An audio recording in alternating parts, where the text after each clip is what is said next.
Քանի որ խոսվում է 1.5 տարի ժամկետային զինծառայությունը փոփոխության ենթարկելու եւ այս պահին 24 ամիս ծառայող զինծառայողների միջև տարբերության կամ անհամաչափության մասին ես կարևոր եմ համարում նշել, որ 25 թվականին մենք կատարել ենք եւս մեկ օրենսդրական փոփոխություն, որով գործող զինծառայողների համար հնարավորություն ենք ստեղծել ունենալ 21-ից մինչև 30 օր արձակուրդ։ Սա նշանակում է, որ դա կբաշխվի համամասնորեն իրենց ծառայության մեջ, եթե նախկինում ծառայողների համար խոսքը 2 տարին է վերաբերում, արդեն այս տարի զորակոչվածների համար այն կտարածվի 1.5 տարվա նկատմամբ, այն է սահմանային ծառայություն տանող զինծառայողների համար 30 օր, այսինքն պատկերացրեք միջինը ամեն 6 ամսվա մեջ 10 օր զինծառայող կարողանա գնալ արձակուրդ եւ 21 օր այլ զորամասերի համար, այսպես կոչված թիկունքային զորամասերի համար։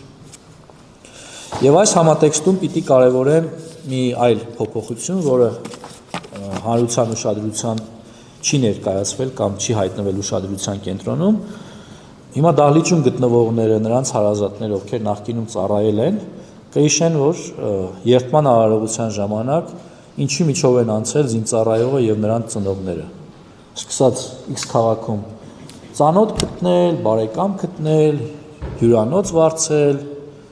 զրուցարան վարձել, այսպես կոչված բիսեդկա, եթե խոսքը վերաբերում է ամառային ժամանակաշրջանին։ Էլ չեմ ասում մեքենաների վրա, կհիշեք, մեքենաների կապոտների վրա փռում էին զինծառայողներին, ծնողները ինչ կարողանային, փորձում էին երեխուն հյուրասիրել լավ բաներ, բնական է, որ ծնողը 40 օրվա կամ 1 ամսվա կամ 2 ամսվա ընթացքում երեխուն չտենալու պարագայում ինչ որ էմոցիաներ ունի, փորձում է ամեն կերպ, մանավանդ որ զինծառայողը նախկինում որքան էլ որ սա վաթենչի, ասոցացվել է սոված լինելու հետ։ Ինչը հիմա այդպիսի բան չկա, ես հստակ կարող եմ ասել, կարող է ծնողների, քանի որ մայրիկի պատրաստածը չի, ձեր մոտ նման էմոցիաներ կան, բայց իրականությունը մեծապես տարբերվում է հիմա, բայց մենք ինչ ենք արել։ Օրենսդրական փոփոխությամբ ապահովել ենք, որ երթման արարողությունից հետո զինծառայողը կարող է 2 օր ունենալ արձակուրդ,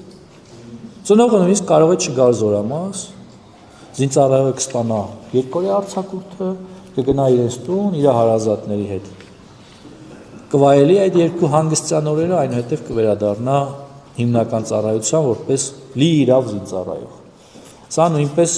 լուրջ փոփոխություն եմ համարում։ Սա ավելի շատ էմոցիոնալ փոփոխություն է, բայց շատ կարևոր է թե զինծառայողների եւ թե նրանց ծնողների համար։ Հարգելի գործընկերներ, ամենավերջում ցանկանում եմ ընդգծել, որ կարգապահության բարձրացման ուղղությամբ նույնպես էական աշխատանքներ են կատարվել այս տարիների ընթացքում եւ ես պիտի կարևորեմ 2025 թվականը, որովհետեւ 2025 թվականին մենք ունենք շոշափելի արդյունքներ այս ուղղությամբ եւ սա վերաբերում է հիմնականում կանոնադրային հարաբերությունների խախտմանը եւ դրա հետևանքով սպանությունների դեպքերին։ Ես պիտի արձանագրեմ, որ 2025 թվականին այդպիսի դեպքեր չեն արձանագրվել։ Սա իրականում հենց այդպես էլ պիտի լինի, բայց մեզ համար ուրախալի այն առումով, որ վիճակագրությունը եւ համեմատությունը նրա մասին է, որ ցավոք մենք նախկինում ունեցել ենք այդպիսի բազում դեպքեր։ Չեմ ուսումնասիրել երրորդ հանրապետության ամբողջ շրջանը, բայց կարող եմ ասել, որ թերևս նման տարիներ գուցե չեն արձանագրվել նախկինում։ Եվ սա շատ ուրախալի փաստ եմ համարում։